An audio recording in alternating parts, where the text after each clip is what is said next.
যে 2026 সালের জুনের পরে 1 ঘন্টাও তিনি আর ক্ষমতায় অবস্থান করবেন না, ক্ষমতায় থাকবেন না।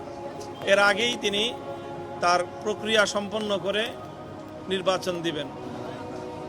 আমরা বর্তমান পরিস্থিতি, বিশেষ করে গত 3-4 দিন যাবৎ বাংলাদেশের রাজনীতিতে যে এক ধরনের অস্থিরতা, জনমানুষের মধ্যে যে উৎকণ্ঠা বিরাজ করছে, সেই জায়গা থেকে আমরা প্রধান উপদেষ্টাকে অনুরোধ করেছি যে কোনো অবস্থাতেই পরিস্থিতি যাই হোক না কেন তিনি যেন মাঝপথে হাল ছেড়ে না দেন।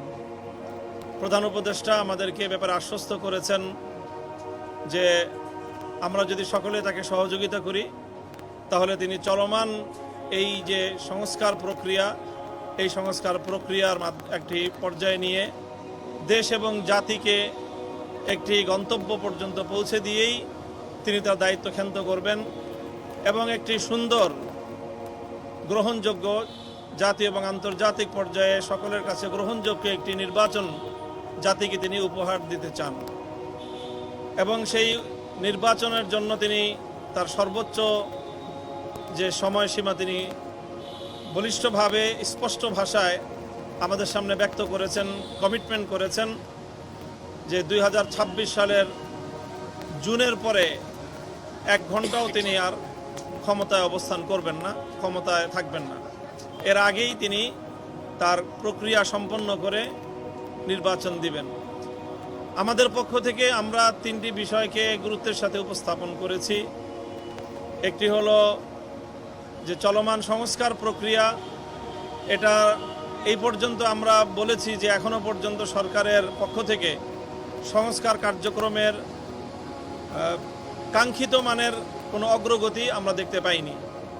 এই বিষয়টা আমরা আমাদের উদ্বেগের কথা জানিয়েছি যে এইভাবে অনিশ্চিত গন্তব্যের দিকে যাওয়া ঠিক নয়, বরং সংস্কার কতটুকু হচ্ছে, কতটুকু হবে সেই বিষয়ে সুস্পষ্ট, অতি দ্রুত, অনতিবিলম্বেই সংস্কারের বিষয়টাকে জাতির সামনে স্পষ্ট করা উচিত যে সরকার কতটুকু সংস্কার করছে।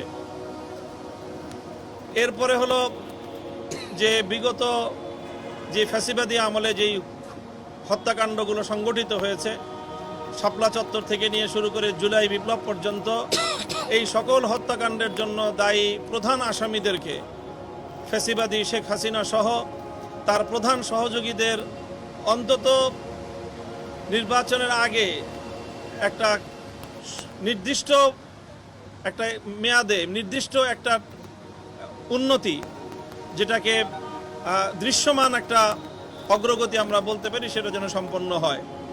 এ বিষয়ে আশ্বস্ত করেছেন যে অতি দ্রুতই ইনশাল্লাহ এমন একটি আমরা সংবাদ পাব, যার মাধ্যমে আমরা আশা করি যে ফ্যাসিবাদী আমলের এই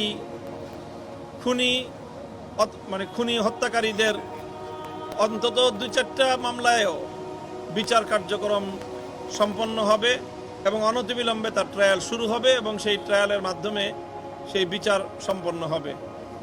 এই বিষয়ে আশ্বস্ত করেছেন। আর একটা বিষয় অত্যন্ত বলিষ্ঠতার সাথে তিনি বলেছেন যে করিডোর এবং বন্দর ইস্যুতে দেশ এবং জাতির স্বার্থ বিরোধী কোনো কার্যকলাপ অন্তত তার দ্বারা সম্পন্ন হবে না। তিনি তার উপর আস্থা রাখার জন্য আমাদেরকে বিশেষভাবে অনুরোধ করেছেন। আমরা বলেছি যে এই সকল বিষয়ে, বিশেষ করে করিডোর ইস্যুতে, বন্দর ইস্যুতে, আন্তর্জাতিক যেই ইস্যুগুলো রয়েছে সেখানে যেন সকল রাজনৈতিক দলগুলোকে সম্পৃক্ত করে সেই বিষয়ে রাষ্ট্র এবং সরকার তার সিদ্ধান্ত গ্রহণ করে এবং পলিসি মেনটেন করে। এবং আমরা এটাও বলেছি যে রাজনৈতিক দলগুলোর সাথে যে সরকারের একটা দূরত্ব তৈরি হয়েছে, যেখান থেকে জাতীয় একটা উদ্বেগ তৈরি হয়, সেই জায়গাটাতেও যেন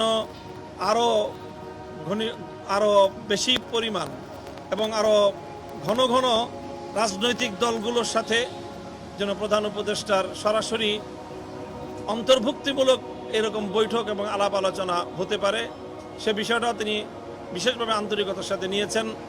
আর আমাদের বিশেষ দলীয় একটা বিষয় ছিল হেফাজতে ইসলামের মামলাগুলো প্রত্যাহারের বিষয়ে। আমরা বিগত মে মাসের 3 তারিখ মহাসমাবেশ থেকে 2 মাসের একটা আলটিমেটাম দিয়েছিলাম। সেই বিষয়ে মাননীয় প্রধান উপদেষ্টা নিজে দায়িত্ব গ্রহণ করেছেন যে তিনি এই বিষয়ে সরাসরি তদারকি করবেন এবং আশ্বস্ত করেছেন যে এবার আর এই টাইমের এর বাইরে যাবে না, এর মধ্যেই ইনশাআল্লাহ এই মামলাগুলির বিষয়ে আমরা একটি বিহিত পাব।